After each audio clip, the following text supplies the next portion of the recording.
guys, welcome to my newest video for today. For today's video I'm going to be doing something that I haven't really done on my channel in a while, and that is I'm going to be going through the movies and TV shows that I watched out of my physical collection.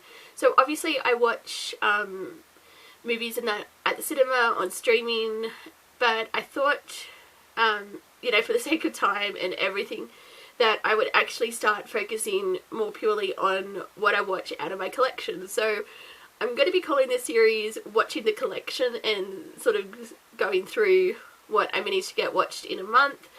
So basically with this stuck here, I ended up having quite a bit of time off work last month, so that sort of accounts for why this pile is quite big, but I'm hoping now that I've sort of gotten back to work and that won't be as long a video to go through, but I'm just going to get straight into it. And starting off with the TV show, the one box set that I actually completed this in April was Horrible Histories Series 6, so this is part of the Series 1 to 6 collection, and I also watched the specials.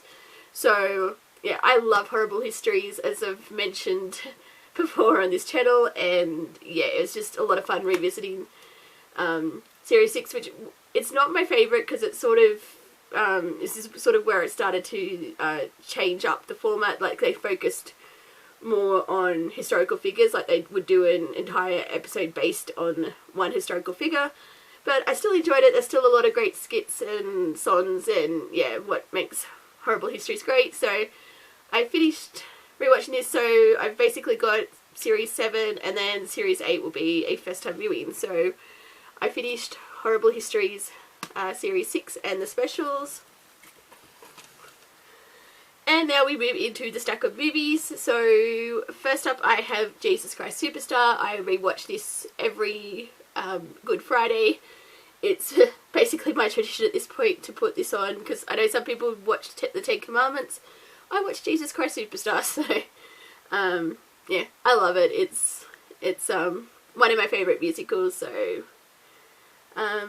yeah, Jesus Christ Superstar. Then I was in the mood to rewatch Inside Out. This is just I just love this. I think it's such a unique look inside a person's head and emotions that they're experiencing, and yeah, I think it's basically it's okay to not always be so happy all the time, and yeah, I sort of love how they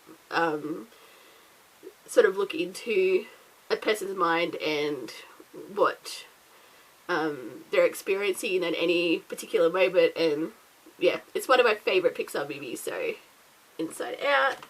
Then I rewatched The Last 5 Years. I love this one. Again, it's one of my favourite musicals of recent years.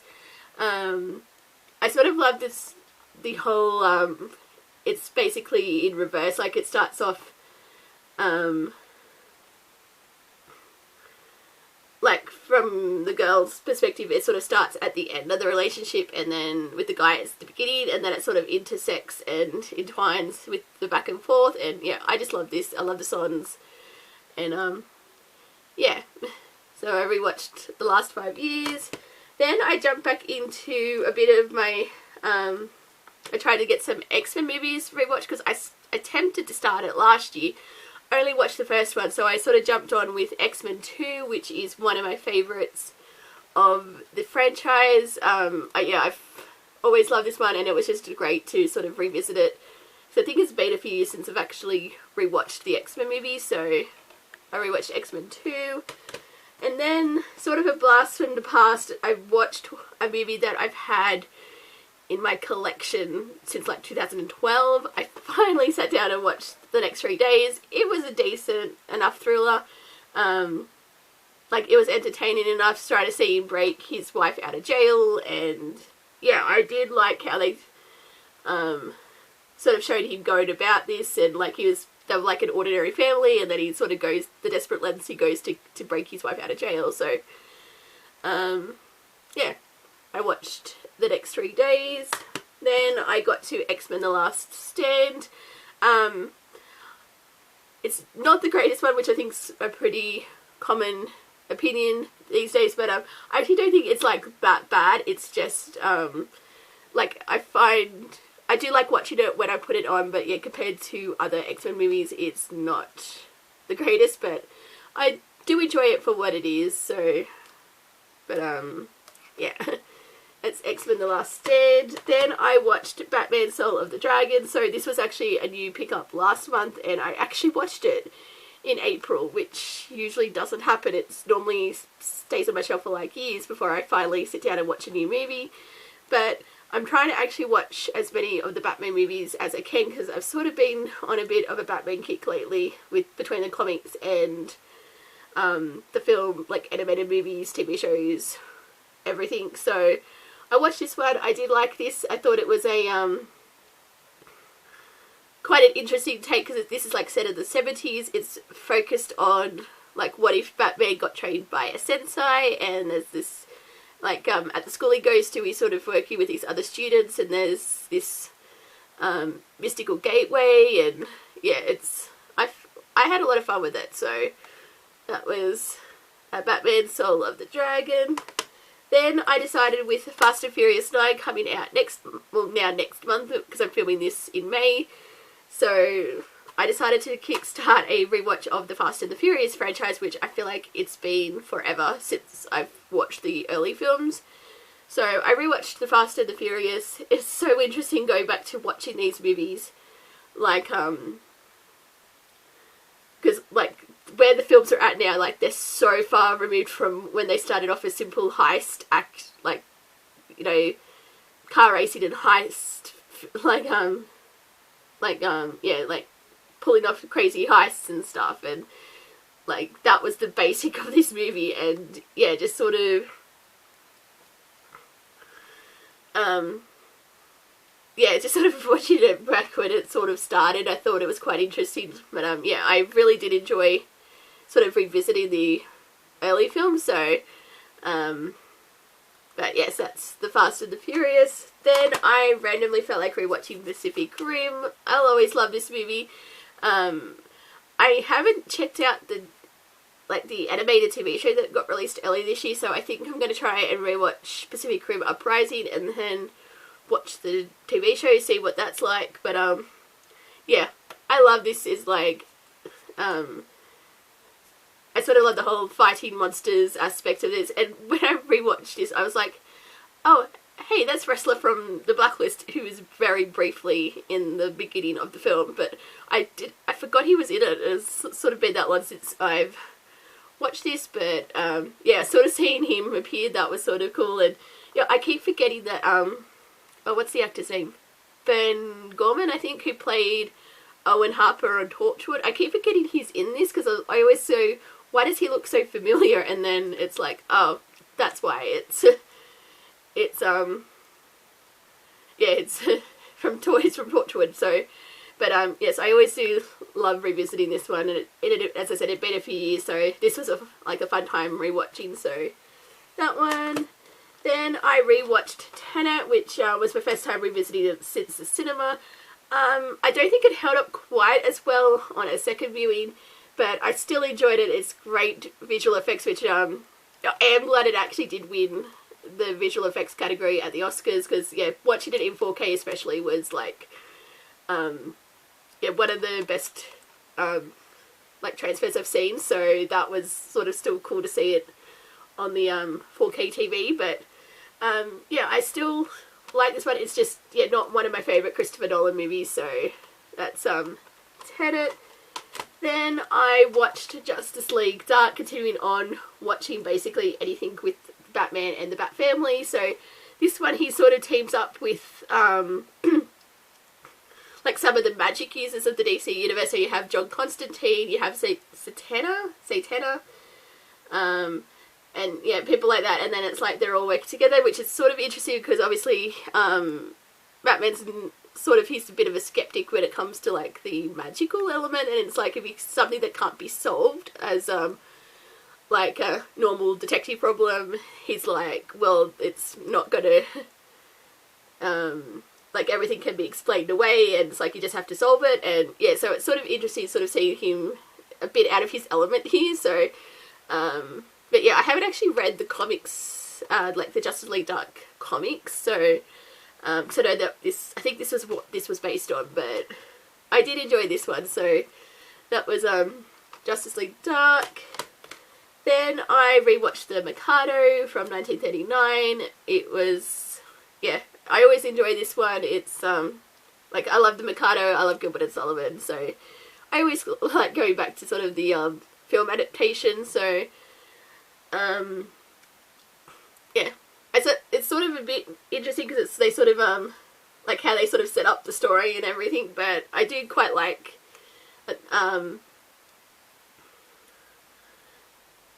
how they actually tell the story, and there's some songs in here that I would have liked if they'd included it, but they didn't, but you know, for a 1939 film, it's actually pretty good, I think, so that's The Mikado. And then I felt like rewatching This Is the End, which is one of my favourite comedies in recent years. It's ridiculous and over the top, and I sort of love sort of the celebrities just playing extreme versions of themselves and sort of, you know, in the apocalyptic setting, and it's just a great time, I find. So yeah, it's always fun for me to revisit this one. Then I have another first time viewing, and that is It Comes at Night. So this was very interesting watching it in the current climate that we're in, because this is set in a post-pandemic world. It's like civilization's basically collapsed. This family is just surviving, cut off from everywhere, and yeah, there's not much world building actually in this, so you sort of just get glimpses because it's more about the family and then them welcoming this other family in, and then there's like tensions building because they're worried about getting sick and things like that. Yeah, it was a decent watch. I think I need to give it another rewatch because the ending kind of goes a bit crazy at the end, but I did like this one, so It Comes at Night. Then I got to Too Fast, Too Furious, again, being years since I've seen this one. I think I like this more, so I've only seen it a few times, I think again a few times, but I think it was always a case of I enjoyed the first one, and then I didn't like this one as much, but on a rewatch I actually think I did like Too Fast, Too Furious. Still not as good as the first one, but I did like the sequel, so, and it was interesting sort of having one where Vin Diesel's not in it, because I know he's not back until Fast and Furious, I believe, is the fourth one, but yeah, it's sort of interesting sort of seeing the early ones and he's like not in this one, but I did like the follow-up from what happened at the end of the first one, so that's Too Fast, Too Furious. Then I rewatched Evita because at some point I would like to rewatch all the Andrew Lloyd Webber musicals, so I thought I would see, like, I managed to get to 2 of them in April, so I know, again, a lot of people don't really like this one, but I didn't think Madonna did that bad of a job as, like, the main character. I thought, yeah, I just enjoy watching this one. I sort of, like the additional songs that they've added to it, and, yeah. I mean, again, not my favourite, but it was still a decent watch, so that's Evita. Then I rewatched one of my favourite movies because I was kind of in a Sandra Bullock mood, and I've technically already watched these movies this year because I try not to rewatch movies multiple times a year now like I used to, but I was kind of like, at this point I was like, you know what, I'm going to watch these movies. So I rewatched Gravity and I rewatched Ocean's 8. I love both of these movies. It's, yeah, Gravity is just a great science fiction film. I find it to be, like, really tense, and, you know, watching the scene how she's going to get out of the situation she's in and trying to get back to Earth. I love this one. Ocean's 8 is just a lot of fun. It's a great cast. Yeah. I know that it gets flack because it's like, oh, they're doing a, you know, all-female Oceans movie, but I love it. It's every time I watch it, I just enjoy it all that more, and yeah, it's just fun. So I wanted to rewatch both these movies randomly, so I went, you know what, I'm going to do it. So I rewatched Gravity and Ocean's 8. Then I rewatched, again, kind of, this was sort of towards the end where I was like sort of battling, still battling a bit of a cold, and I was just watching movies that I like loved and wanted to like comfort movies, rewatch Mighty Morphin Power Rangers the movie. This is a childhood classic for me, and it's, yeah, cheesy, ridiculous, over the top. I love it. I just always love watching this because it's so funny seeing Angel Grove randomly look like Sydney, so and sort of seeing the locations that they used in the film, like I was like, oh yeah, I know where that is, and things like that. But my favourite part is like sort of whenever they feature the monorail, because we haven't had the monorail in Sydney in years. That got dismantled. I want to say it was like over 10 years ago, maybe a bit more. But yeah, it's just watching the film and seeing the monorail, and it's like, oh, R.I.P. monorail. But since it does play as a bit of a part in the movie, but yeah, I love this film, as I said, so I'm always up for rewatching this. So that is Mighty Morphin Power Rangers the movie. And then I watched Event Horizon. Now, I have seen this movie. I rewatched it. I watched it for the first time back in 2016.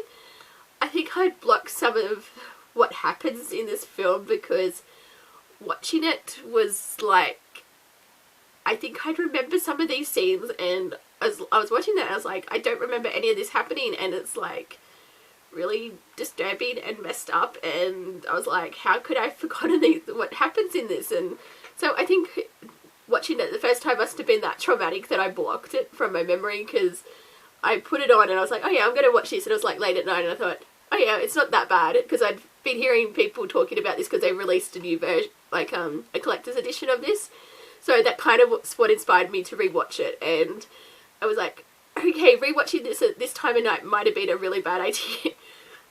It's a really great movie, don't get me wrong. It's just, yeah, I'd forgotten how creepy and messed up and disturbing it was. So, yes. So that was an experience rewatching this, let me tell you that. So that is Event Horizon. And then the last movie that I got to out of my collection in April was Batman Death in the Family. So this is an interactive where you can decide what happens. So I thought that was a really cool element in this. So I have read the graphic novel that this story is based on. So this is basically where Jason Todd dies, like, because he's the second Robin, and he basically gets, you know, has quite a brutal death in the comics at the hands of the Joker. And in this one, you can basically choose whether you can save him, or he escapes, or you let it follow the traditional story path. And I did follow all the three main prompts. There's quite a few options I didn't get to, because I know there's, I think I was reading somewhere, like, there's one where Two-Face shows up, and things like that. So I do need to go back to this and sort of try and follow the rest of the storylines. But I think out of my favourite one was the Batman Saves Robin storyline, because when it first happened, I was like, oh no, I've killed Batman. That was sort of what happened in the first prompt, and I was just like, okay, this is going great. So, but yes, it was, I really enjoyed sort of following the prompts, and yeah, so I do want to go back and see what other storylines I can follow. So but yes, I did follow the main three to start with, so I think there's a few more options in the Batman Saves Robin story that I can pick, so at some point I will go back to those. But yes, for now I really loved this one and sort of exploring the story and seeing what happens. So yeah, so that is Batman Death in the Family. And that is everything I watched out of my collection in April. So yeah, as I said, it's probably more movies watched than usual, but yeah, so hopefully it won't be quite as long for this video, but I thought it would be kind of fun to sort of go back to basics for my channel for a bit and sort of highlight what I've watched out of my collection, in addition to doing like my DVD, Blu-ray, 4K updates as well. So that's my plan for now, but we'll see what happens. So thank you guys for watching, and until my next video, I will see you guys next time.